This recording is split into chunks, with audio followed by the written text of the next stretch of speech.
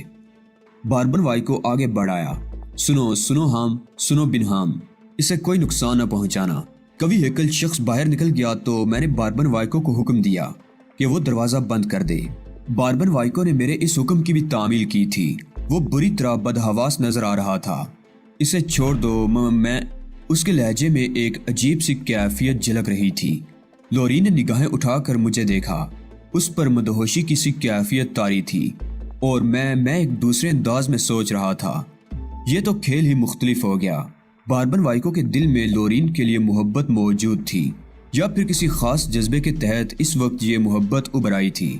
میں نے اسے پائیدار بنانے کے لیے کچھ اور فیصلے کیے اور پھر میں آہستہ سے بولا، سنو باربن وائکو، میں پلاٹینیم پوائنٹ کے وہ تمام کاغذات چاہتا ہوں جو تمہارے پاس موجود ہیں، اور اس وقت میں اپنی زندگی کی یہ آخری بازی کھیل رہا ہوں۔ میں نے شدید مشکلات کے عالم میں یہ لمحات گزارے ہیں، اب زیادہ وقت تمہیں نہیں دے سکتا۔ اس لڑکی کو لے کر میں تمہاری اس اذیت گاہ میں جا رہا ہوں جس میں ایک بار تم نے مجھے اذیتیں دی تھی۔ میں اس کے ساتھ وہی سلوک کروں گا جو تم میرے ساتھ کر رہے تھے، کسی کو اطلاع دیے بغیر، کوئی چال چلے بغیر۔ ان دستاویزات کے ساتھ میرے پاس پہنچ جاؤ۔ اگر تم نے 15 منٹ کے اندر میری ہدایت پر عمل نہ کیا تو میں اپنی زندگی کا آخری کھیل کھیلوں گا۔ میں اسے ہلاک کر دوں گا اور یہاں سے نکل جانے کی کوشش کروں گا۔ یہ میرا آخری فیصلہ ہے باربن وائکو، میں نے پیچھے ہٹتے ہوئے کہا۔ باربن وائکو کے منہ سے کوئی آواز نہیں نکلی تھی۔ دروازے کے قریب پہنچ کر میں نے دروازہ کھولا اور لورین کو لیے ہوئے باہر نکل آیا۔ مداخلت کرنے والا کوئی نہیں تھا۔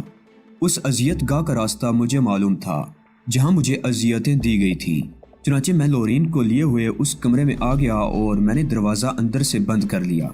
لورین پھٹی پھٹی نگاہوں سے یہ تمام کارروائی دیکھ رہی تھی۔ میں نے پستول اس کی پیشانی سے ہٹاتے ہوئے معذرت آمیز انداز میں کہا، سوری لورین، تمہیں یقیناً اس بات کا اندازہ ہوگا کہ یہ سب کچھ میں نے تمہارے خلاف نہیں کیا۔ لورین کچھ نہ بولی، وہ عجیب سے انداز میں میری شکل دیکھ رہی تھی۔ لورین، باربن وائکو کا یہ روپ تمہیں عجیب نہیں لگا؟ بے حد عجیب، بہت عجیب، لیکن کیا یہ سچ تھا؟ کیا یہ حقیقت تھی؟ مجھے معاف کرنا لورین، پتہ نہیں تمہیں اس بات سے خوشی ہوگی یا افسوس کہ اس وقت میں نے باربن وائکو کے چہرے پر ایک باپ کی شفقت اور تڑپ دیکھی تھی۔ باپ ہی کی طرح نہیں، ایک ماں کی طرح وہ تمہارے لیے بے چین ہو گیا تھا اور اس نے اپنے تمام مفادات تم پر قربان کر دیے، ورنہ اس کا وہ کوی ہیکل ملازم اس وقت میرے لیے خطرناک ہو سکتا تھا۔ ہاں، یہ سب کچھ کیا ہے؟ لورین، شاید تم دونوں کے درمیان شیشے کی ایک دیوار حائل تھی۔ تم دونوں میں سے کسی نے دیوار کے دوسری طرف دیکھنے کی کوشش نہیں کی۔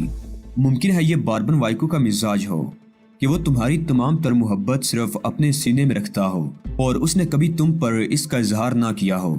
تم نے کہا تھا کہ یہ ایک باپ کی انا کا سوال تھا، کہ وہ تمہیں چھوڑنا نہیں چاہتا تھا، لیکن لورین، اس وقت کے واقعے نے یہ بات ثابت کر دی کہ یہ انا نہیں بلکہ ایک باپ کا پیار تھا۔ میں اپنے تمام مفادات قربان کر سکتا ہوں لورین تمہارے ان احسانات کے صلے میں جو تم نے مجھ پر کیے، لیکن یہ بات کہتے ہوئے نہ میں تمہیں کوئی دھوکہ دے سکتا ہوں اور نہ دینا چاہتا ہوں کہ تمہارا باپ صرف تمہارا باپ ہے اور اس کے بعد وہ مجرم باربن وائکو ہے۔ میں نہیں جانتا کہ تمہاری ماں کا قتل کن وجوہات کی بنا پر ہوا تھا، لیکن کم از کم تمہاری اپنی شخصیت بے سہارا نہیں ہے۔ لورین کی آنکھیں ڈبڈبا گئیں اور وہ سسکنے لگی۔ یہ سب کچھ میری سمجھ میں نہیں آ رہا ہام۔ یہ کیا ہے؟ یہ تو میرے لیے غیر متوقع ہے۔ اگر تم صبر و سکون سے کام لو لورین، تو تمہیں اس بات کا پورا احساس ہو جائے گا کہ تمہارا باپ کم از کم تمہارے سلسلے میں مجرم نہیں ہے۔ لورین، ایک دوست تمہیں باپ کا تحفہ پیش کرتا ہے، تمہاری غلط فہمیت دور ہو جانا چاہیے۔ ایک دوست کی حیثیت سے لورین، میرے اس مشورے کو اور میرے اس تجربے کو قبول کرو۔ باربن وائکو کچھ بھی ہے، لیکن وہ تمہارے لیے شدید مضطرب ہے۔ مجھے یقین نہیں آ رہا ہام، مجھے یقین نہیں آ رہا۔ تو پھر یقین دلانے کے لیے تم اگر چاہو تو کچھ اور تجربات تمہارے سامنے پیش کر سکتا ہوں۔ ہاں، میں یہی چاہتی ہوں۔ مجھے اپنی زندگی میں یہ سب سے انوکھے لمحات میسر ہوئے ہیں، میں ان کی تصدیق چاہتی ہوں۔ ہاں، خدا کے لیے میری مدد کرو۔ ٹھیک ہے، تھوڑی سی تکلیف اٹھانا پڑے گی تمہیں، میں نے کہا، اور لورین تیار ہو گئی۔ میں نے وہی زنجیر لورین کی بغلوں میں ڈالی، لیکن اس طرح کہ اسے زیادہ تکلیف نہ ہو، اور پھر اسے زمین سے تھوڑا سا اوپر لٹکا دیا۔ ادھر ادھر سے مشینوں کے پرزوں کے درمیان موجود سیاہی میں نے اس کے چہرے پر ایک دو جگہ لگا دی تھی، بال بکھیر دیے تھے، لباس تھوڑا سا بے ترتیب کر دیا تھا۔ لورین اس صورتحال کا جائزہ لے رہی تھی اور پھر اس نے مطمئن انداز میں گردن ہلائی۔ میں سمجھ رہی ہوں تم کیا کر رہے ہو۔ میں اذیت گاہ کے دروازے پر باربن وائکو کے قدموں کی آہٹ کا منتظر تھا اور مجھے زیادہ انتظار نہیں کرنا پڑا۔